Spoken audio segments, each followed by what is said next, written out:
She expected a town lashing from her master when this was over. Sakura winced as the door slammed open. Fortunately for her it was the door into the reception office. There in the doorway stood Kakashi, Shizune, Iruka, Anko, Chibimaru, Naru, Obito, Naruto and a red hair man who looked strikingly like the Yondaime Hokage, Minato Namikaze. Sakura get the Hokage now, Kakashi said firmly and forcefully. The red head was bound up as Sakura looked at him. She couldn't help but blush at his handsome features. Yo, the redhead told her as Anko dragged him along by a rope made of a snake, a python to be exact. Sakura banged on the door to the Hokage's office. Come in, her master called. Kakashi and the others pushed past Sakura followed by Naruto and the children. Sakura followed only to meet with the Kazekage, his wife, son, brother, sister, brother-in-law, ex-sensei, guard, Hiashi Hyuga, Hamura, Kaharu, Tsuminyazuka, Shibi Aburam, Ino and Sai, Chauza Akimichi and Konohamaru Suratobi. You know it's really getting cramped in here, Tsum commented. Leave Auntie Kayu alone, you psycho snake bitch. Haku demanded, ramming his small fists into Anko's legs. Don't call my Ka-san a psycho snake bitch. Naru defended. Chess hurting my Auntie Kayu. Damn it, Haku. It's Uncle Kayu. Get it through your thick skull. I know it's not as thick as your father's. That was uncalled for, Kyu. Go screw a pocky stick. Don't swear in front of children. Why are we yelling? Mizo asked, joining in. Everyone turned to look at the little child. Woe's face broke out into a cheeky grin. Naruto and Kyubi looked down at Mizo with curious eyes. Oh shit, it's Shukaku as a kid, only this time he has red hair. What happened, Shukaku? Get shrunk by messing with my stuff again? Kyubi asked the child. Hey, not Shukaku.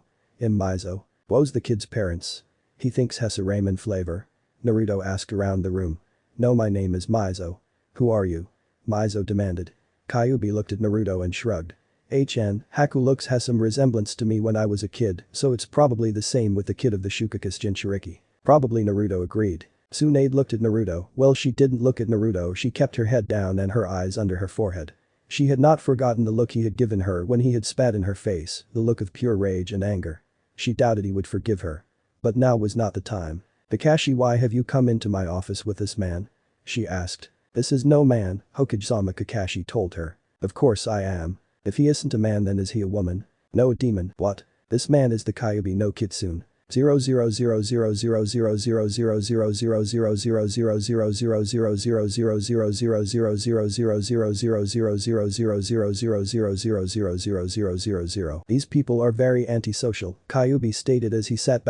Orochimaru wanted to get rid of these chains and various other means of escape prevention. No wonder Orochimaru wanted to get rid of these people. They were rivals in the art of anti-socialism. Beneath their feet was a drawn chakra supersur. The two men were growing tired with every ounce of chakra they tried to use. You're telling me? I don't even know why I'm tied up. And what's happening to Chibimaru? Naruto asked Sasuke, who stood guard over the duo. Sasuke sneered at Naruto and walked over to him. You really are a dope, the dark-haired Uchiha gloated. Putting a child in the care of a demon. Ex-demon, thank you very much, Kyubi quipped. Sasuke ignored him or tried to anyway. I wonder who will win our little battle next month, Naruto-kun. MONTH. That scheming old bitch. When I get my hands on her Yow, what dope? Sasuke asked. Kill her? Beat the hell out of her? Sasuke took pleasure in goading Naruto to lose his cool. When we have our battle, it'll be interesting to see who will be victorious. Naruto raised a blonde eyebrow at the bastard who stood before him. What do you mean, shit-face? The blonde asked. Naruto had to hand it to him, the Uchiha knew how to keep his cool. Sasuke smirked and stepped away from Naruto. Well, your furry little friend. Who you calling furry little, duck butthead? Kyubi demanded, struggling against his chains. As I was saying, you no longer have his power to rely on anymore, Naruto. It's all just you. I want to know how strong you are now. You gonna rely on your hickey from the pedophile? Naruto asked, shooting a smirk at Sasuke. The dark-haired Uchiha grinned before dropping to eye level. I no longer have the curse seal anymore, dope. Just like you no longer have the power of the king of Biju. It's interesting about them actually. The Chibi 3 to Shichibi were either returned to some of their containers, reviving them, or they were destroyed if there were no Jinchuriki body waiting for them. Hachibi remains a Jinchuriki, but Kyubi, the king of all Biju, is now a humble farmer, trapped in a clone. I must admit that blood clone jutsu you created is really surprising. How do you know what it's called? Naruto demanded, struggling against his bonds. Sasuke smirked. Remember she was in your head. She learned about a couple of your jutsu. Fueton. World shaking, Fueton.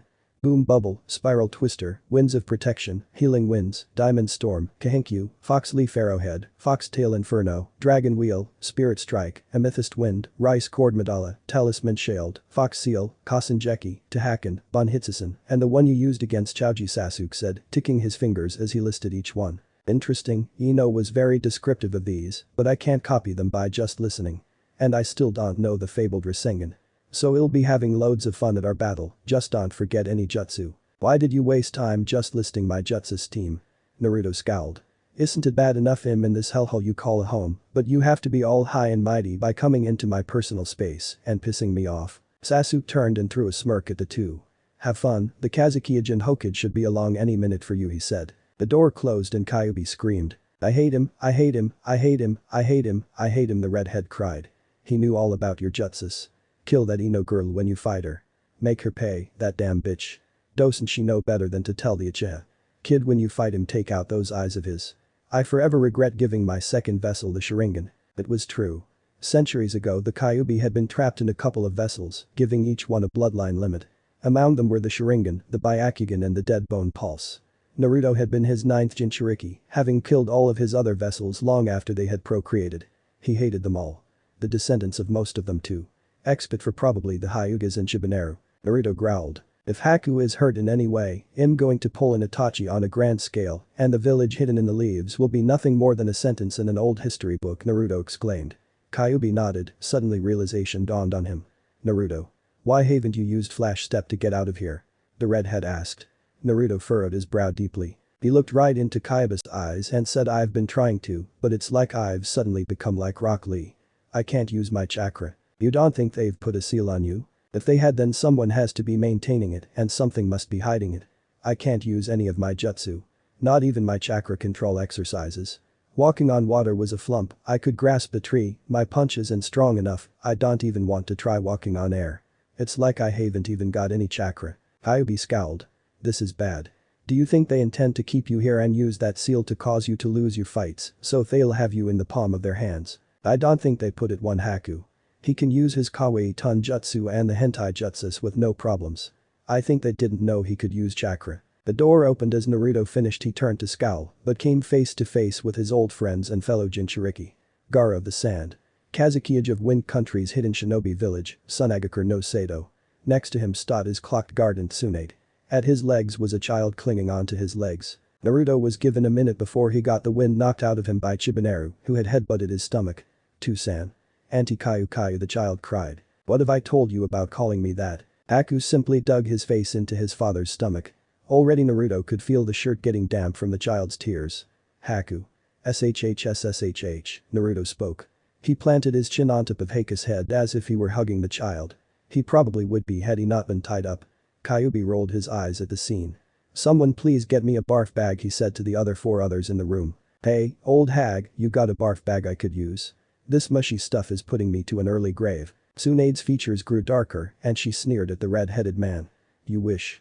I have half a mind to tie you up in the middle of the square right now and let the villagers have their way with you, she said maliciously. Kyubi narrowed his eyes at her as she walked up face to face with the prisoner. Demon, she called him. Kyubi snorted. Tsu babe, I haven't been a demon in nearly a decade. I'm all man now. As powerful as 3 cages, but all man. Maybe I'd like to see how much of a man I am, he said to her. Tsunade recoiled backwards. Are you? Flirting with me? She asked him. Naruto and Haku snickered from where they sat. And what if I am? Kyubi asked as slyly as only a fox can. Tsunade responded by punching him in the face, sending him flying into the wall behind them. Then I would have to do something like that, she said, cracking her knuckles meaningly. Naruto's attention returned to Haku, who began pulling on the hem of the red jacket Naruto always wore. Tusan. Everyone's being mean to me, the little child said as tears began to swell up in his eyes. Obito team and Naru team say Anti-Kayu is a demon and Naru team is blying me because I called his Kasen a bitch when she heard Anti-Kayu. Now people are talking and saying mean things about Anti-Kayu. Let them say it. I have nothing to hide. They can all go screw pocky sticks for all I care, Kyubi exclaimed as Tsunade dragged his chair back into the center of the interrogation room. Haku however continued to tear up. But it's upsetting, he sniffed. Tsunade, let me out of here. I'm gonna do an Itachi on a grand scale. Not on my watch, Yaor, not demon, Tsunade growled. Haku clung on to his father. Tusan, Abachan is hurting Anti-Kayu. Tsunade froze before pouncing on Haku. Uo, you called me Bachan. Come on Haku-chan, Granny's gonna teach you how to drink sake. She picked up Haku before turning away. Don't even think about it. I'm supposed to teach him how to drink when he's old enough, Kyubi demanded, struggling. Tsunade however ignored him. Her face displayed a look of euphoria, as if she had been drugged with pure tranquility. Her eyes sparkled and she had a skip in her step. At that moment she forgot what Naruto had done to her to spend time with her now appointed surrogate grandson. Is she even listening to me? Kyubi asked. Naruto shook his head. Let him go, Hokage. That's my son, leave him be, Naruto tried to order the old woman. Shit, she has that look. Naruto was referring to the look women got when Haku said something cute either to them or about them in their presence. She'll be out of it for a couple of hours. Suddenly Naruto noticed another person in the room. Gara? Naruto asked his old friend. The red flashed a small smile before the child in front of him, the child who had been at the meeting, pounced on Naruto. Nah. Yaor, Naruto Ituji. Yaor hair isn't as messy as the photos. Tusan said you liked orange. Why aren't you wearing orange? Do you want to go get ramen? I love ramen. I know lots and lots of jutsu. Do you know any jutsu? Do. The child was cut off by his father. Mizo, that is enough. Yaor, not giving him enough time to answer any of your questions. Take a deep breath and speak slowly and clearly, the Kazekage told his son as he kneeled down, putting a comforting hand on the child's back. Naruto raised a blonde eyebrow. Mizo? He asked, profoundly confused by the sand child's name. Gara looked up at Naruto with a sparkle in his eye. Tucci-san said it was your favorite flavor of ramen. I believed that you obtained your attitude from being named after ramen, so I have named my son accordingly. I see Yamino Naruto and your son share in these qualities. I believe I was right. Tsunade, Kyubi and Naruto heard this and sweat dropped. It was the curse of the ramen-related name. Hyperactive, loud, boisterous and somewhat annoying. It was probably worse as Gara and his village probably encouraged it. Hey, Naruto Atuji, can me and Haku Atoko go play? Huh, Tusan, Hakufu, Haku-chan. Please? Mizo asked. Naruto looked at Gara. What is it with him calling me uncle and Haku his cousin? Gara shook his head. I have no idea. Then again, I don't understand a lot about Mizo. I blame Cage ship. Is there even such a word? There is now. Naruto turned to Tsunade. That's another reason why I don't wanna be Hokage.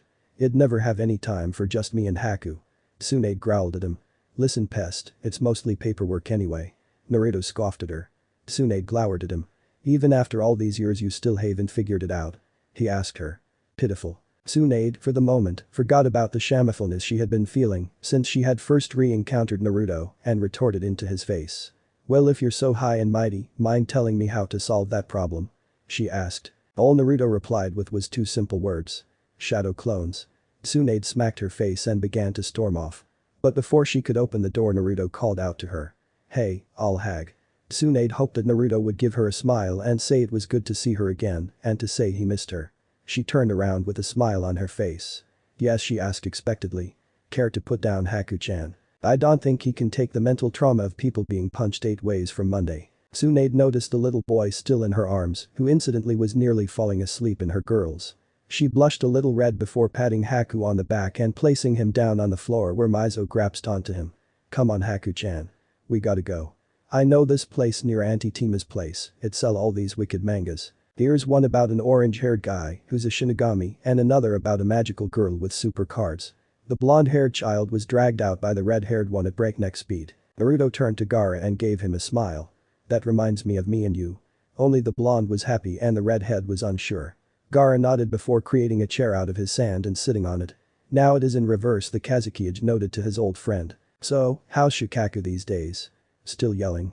Kyubi asked about his fellow ex-demon lord. Gara turned to the fellow redhead before speaking once again. He is silent for the most part. I still despise the fact that he in within me again. But I am sure it was needed to stop Akatsuki and anyone else for sharing my fate. He returned his gaze towards Naruto. So you are to participate in this tournament within 1 month's time? Gara asked. They blackmailed me. How? The other two asked. I summons the toads. I forgot I had them, idiot, and they're using that as an advantage. Kyubi, you know all about Haku and toads. I can't tell him that. I can't let him know. It would be a disaster, Naruto admitted. Kyubi nodded whilst Gara looked confused. Naruto. What is it with Haku and toads? The blonde motioned for Gara to lean in closer. The Kazekage complied and the blonde whispered in his ear. Oh, Gara exclaimed. Thanks for watching.